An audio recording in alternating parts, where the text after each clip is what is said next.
Hello students, welcome back. So this is the fourth lecture on the chapter Archimedes principle or upthrust, Archimedes principle and flotation. So please watch before the three lectures I have given before, then come to here, otherwise you can't understand. Okay, so one by one, just follow a order, all the lectures order. Okay, so let's start it. What is the characteristic properties of upthrust, or you can say that what factors affecting upthrust, you can say also, no problem. So the equation, what the mathematical equation we have proved, we see that FB is equal to V rho G. Upthrust is equal to volume of solid immersed, submerged part, okay, if wholly whole or partially to partial part volume, and density of the liquid into acceleration due to gravity. Okay, all we know. So what's the factors, what's the characteristic property?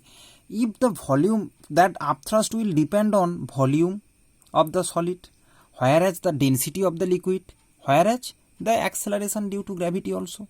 Okay, so let's come one by one. Larger the volume, so if the V increase, then the body submerged, if the larger the volume submerged in a fluid, greater the upthrust. Okay, if the volume increase, upthrust also increase. As separately you can see it that FB is directly proportional with volume. If volume increase, FB also increase. Okay, means upthrust increase as the volume of the substance increase. Similarly, and that in the experiment of pushing an empty can or a cork into water discussed earlier, in that experiment you can see that it is experienced an upthrust on the body due to the water increases as more and more volume of it is pushed into the water. More and more volume of it when I pushed inside the water, more upthrust you are facing. Okay, as more you are pushing inside, so more upthrust you are facing. That's why, and that experiment already I have explained. Now the second point, for the same volume inside the fluid, more density fluid, greater the upthrust. Suppose two vessel, one is water, another is alcohol. So water will give more upthrust because its density 1000 kg per centimeter cube, kg per meter cube. Sorry, here it is 800 kg per meter cube. Okay, so more density, rho, more density, more upthrust. Understand? So same volume, suppose it is a 100 ml and it is also 100 ml. Same volume we have taken, but water will provide more upthrust than the alcohol because alcohol's the density of water is more than the density of alcohol, because FB proportion with rho also, density also. Okay, with increased density it will. Now students, third point is very interesting. You can see the upthrust act on the body. Upthrust act on the body in upward direction at the center of buoyancy. Okay, so from a point of that body, if this is the body, carefully just watch it. Carefully watch it, students. If this is the body, one you can see that is G, this point means that is the center of gravity from where mass is acting downwards, and here center of buoyancy B, from which upthrust is acting upwards. So from a center is there from where the force is acting, and that balance takes place. Okay, so the upthrust acts on body in upward direction at the center of buoyancy, means from this point upward is acting. And here when the body is just at the surface, means at limiting flotation, this both point is same point. You can see here, means that center of gravity and the center of buoyancy used to same. But in case of partial, here it is completely immersed, but here it is partially immersed. In case of partially immersed, this both is different, and buoyancy, center of buoyancy little bit below than the center of gravity. Okay, Why, students? You have to attentively watch my lecture, then I can easily explain you also. Just first theory, you concept the clear the theory.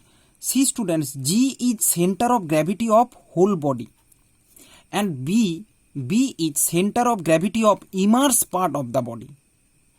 Okay, immersed part of the body. So let's explain this thing. Or center of gravity of displaced liquid. Okay, immersed part of the body, immersed part will displace some liquid. As you immerse something in the liquid, that some liquid will displaced, and I have told you in the previous formula here, I told you that volume of the solid immersed or volume of the displaced liquid, same thing. That's why here immersed part of the body or displaced liquid has written. Okay, so let's come same this two thing with example. See, students, here if I draw and this like this, if this is the body, if this is a body, so center of gravity of whole body gravity will be at this middle point. Okay, at the middle point there is anywhere there is the center of gravity acting towards the downside, which is weight, and this is G. But center of buoyancy means B, means center of gravity of immersed part. If this much portion immersed, this much portion, so here will be the buoyancy. Now you can understand, only immersed part, so middle of the immersed part is here. So if the object partially immersed, buoyancy will be below than the center of gravity. Okay, center of gravity means whole body's center. So you can see whole body center this side. I am right, this will be right side, no problem, you can draw it in middle, but as it will fall in same line, that's why it will be right side.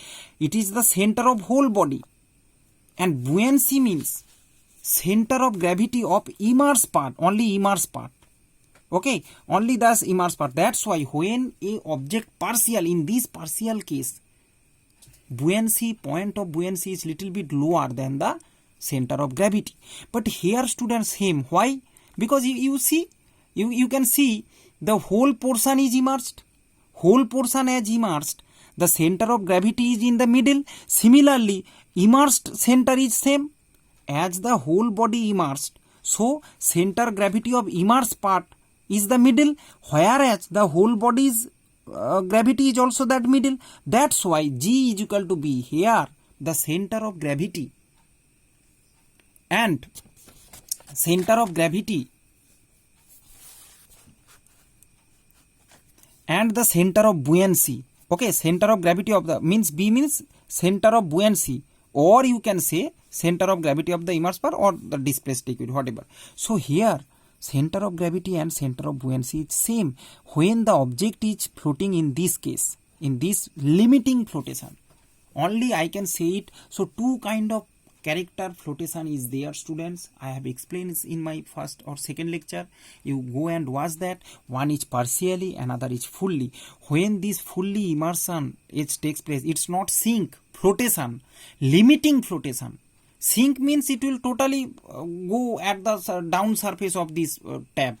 But when the limiting flotation or the partial flotation is there, these two difference also you have to keep in mind. Here the B and G is same point acting downwards and upwards, and in this case FB is equal to FB dash, you know that, and that is maximum upthrust. And here FB dash greater than FB. Okay, you know that FB dash greater than, because when you push it more downward, then it will you feel the maximum upthrust, and which is greater than the normal upthrust what is acting on it. But it is also in equilibrium. Normal thrust is equilibrium with the weight of that of the submerged portion only. And why buoyancy is below the this point already I have explained. So students, these small subtopics means points you have to clear your concept regarding these small things. Otherwise you can't understand the whole this chapter. Okay. So students, shortly we will move to our next topic, which is apparent weight. What is apparent weight? Okay.